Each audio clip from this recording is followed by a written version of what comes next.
I think 2026 is going to expose a lot of farming systems. Not because farmers are bad, but because the margin of error is gone. In my mind, there's only really 3 things that will separate the farms that survive and the ones that fail.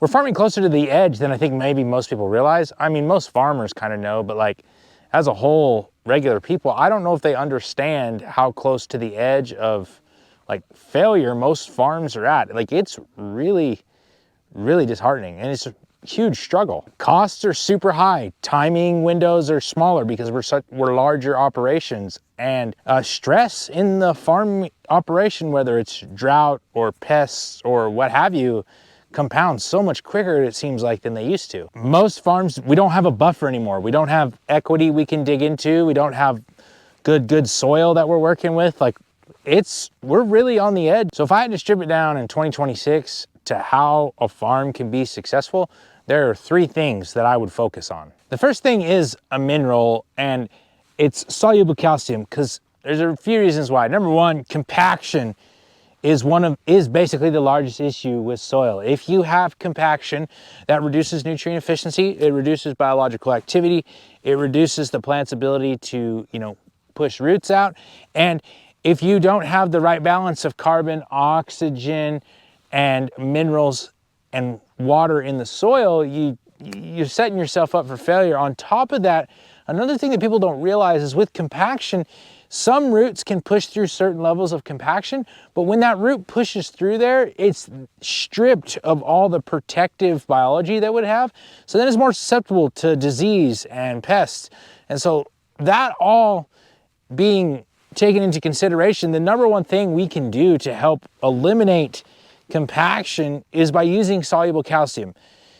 Number 1, because you have to have soluble calcium to relax the soil. It's what flocculates the soil. It's what allows the soil to breathe. And the soil has to respirate so that all of our processes work properly. On top of that, something that people don't consider is that if you're not using applied soluble calcium of some sort, you are almost guaranteed to be deficient in it. Like if you pull a tissue test in some crop somewhere, you are almost always going to be deficient in soluble calcium if you're not using it. So it's just another reason to make sure that you add it to your program. And it's super easy to use too. And people kind of get all worked up about how to use it, where to use it, and you have to have this and you have to have that. Yeah, there's certain caveats, but soluble calcium is really easy to use, really easy to apply. You don't have to change a whole lot to add it to your operation. Without structure in the soil, everything else becomes inconsistent and a crapshoot. The second thing that I think that farmers need to add to their program or should use is sugar. Sugar is easy to use. It's easy to apply. You can literally put it in everything, and you should. Every time you go across a field, you should be putting sugar down. Well, why? Well, first off, you, I, and all the crops out here are carbon-based beings. In a plant, if you take away the water, 47% of it is carbon, part of sugar. Oxygen is 43% of it. So that means if you nail the carbon and the oxygen ratio in the soil and have a lot of sugar going from your plants into the ground, you're already basically 90% of the way there. And that's something that people miss. They don't focus on the fact that a plant is 90% carbon and oxygen. They're so worried about the 3% nitrogen and the 3% other minerals instead of focusing more in the carbon realm. Now, the reason that we want to use sugar is not because we're trying to supplement carbon to the plant, because we could put enough sugar out there theoretically, but that's a lot of sugar and it would become cost prohibitive.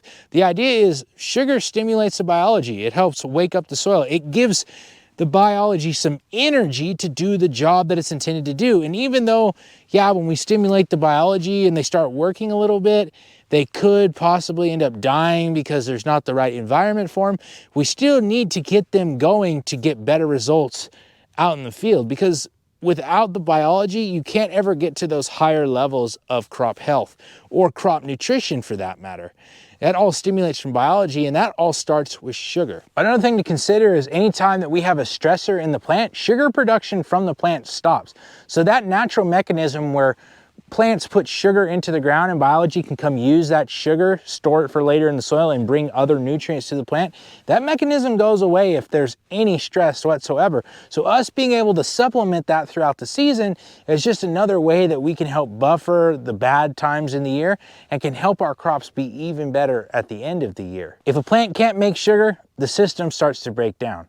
So this year in your fertility program, literally every time you go across the field, put sugar out there. No matter what, put sugar out there. The last thing that I would definitely focus on is biology. Think in a biological manner. Every time that you do something in your field, think in a way where if it's negative for biology, how can I help buffer, or how can I help improve the biology?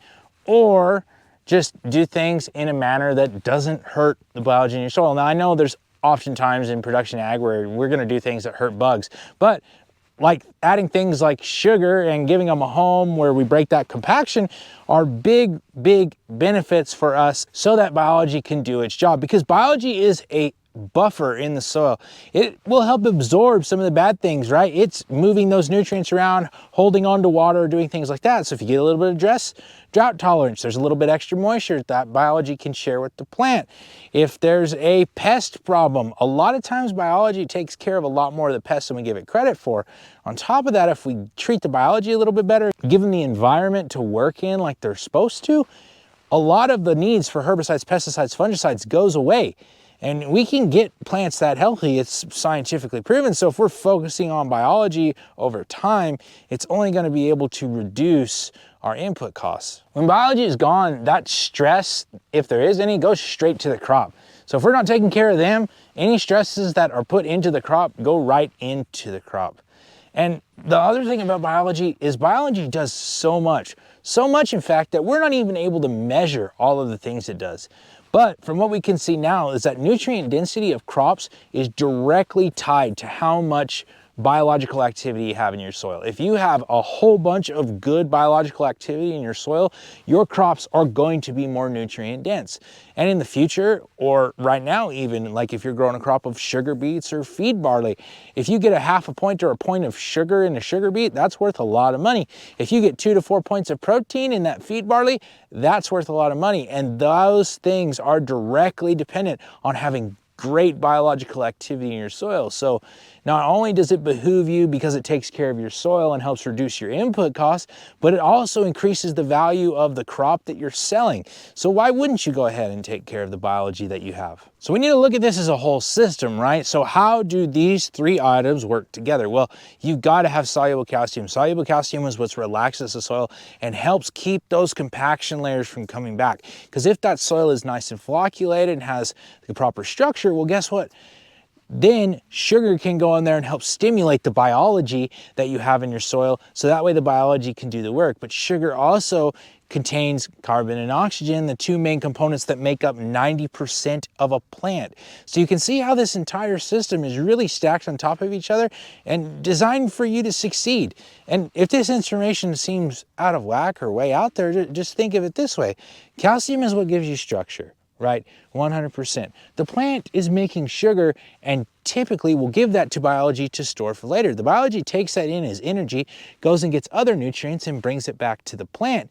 And then at the end of the year, when it needs that sugar back, it'll pull that sugar back up through the roots and into the grain fill or the plant or whatever you're harvesting. So this entire system is designed based around how natural processes actually work. We give some soluble calcium to the soil so the soil can be flocculated and have the correct structure. That way the biology can do the job that it's intended to do, because it has to have the pore space in there so it can move around. And then we're giving it some food. We're giving it a little zippy zap. We're getting a little sugar to get it going. And on top of that, sugar is only going to benefit your soil and your biology. It's not a detriment. The other thing about sugar is you can put it in everything, and should consider putting it in your dry fertilizer, your liquid starter, your foliar, your irrigation cycles. Anytime you can reasonably put sugar out on your fields, you should do so, because it's only going to enhance the biological activity and get them to work in the natural processes. That way, when we get that nutrients flowing, we get higher fertilizer efficiency because we have more carbon cycling in the soil. especially nitrogen. And then that way, all that new energy can be put right back up into the plant.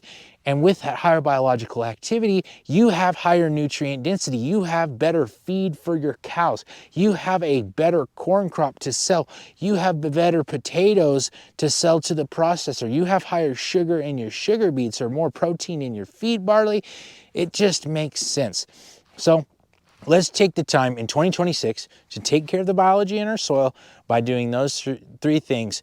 Making sure we have some soluble calcium, getting some sugar there, and making sure we're having a biological and some biological stimulation going on in our fertilizer program. If you take one of those three things out of the system, the entire system becomes fragile, and you're just doing the same things that we've been farming for the last 50 years over and over again, getting to the position that we're in right now, which is not something that we're really excited about. Before you go, I just want to say, here's the deal. 2026 is not going to get any better. Volatility is going to continue to be a problem. Prices are continuing to be a problem.